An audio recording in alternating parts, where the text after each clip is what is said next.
Let's dive straight into using MINIFS function in Excel, a tool designed to find the minimum value in a range based on one or more criteria. Our data contains departments, employee statuses, years of services, and the salaries. To find the minimum salary in the sales department, select a cell where you want to display this value.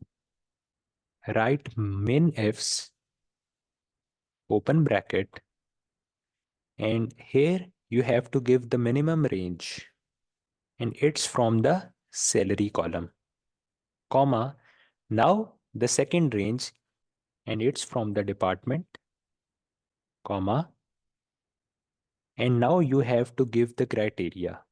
So here I will write sales in inverted commas, close the bracket and hit enter.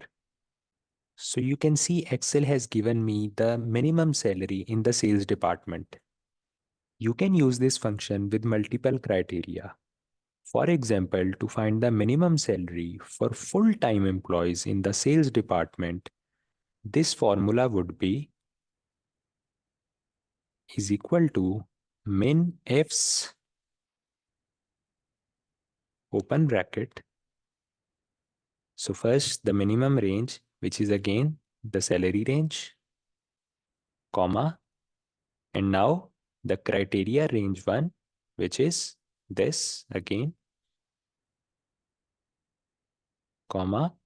Now you have to give first criteria in inverted commas, write sales, and now you have to again select the second range. So for this, press space. Now you come here to criteria range 2. Here the range is this, comma, and the criteria is full time. Close the bracket, hit enter, and there you go.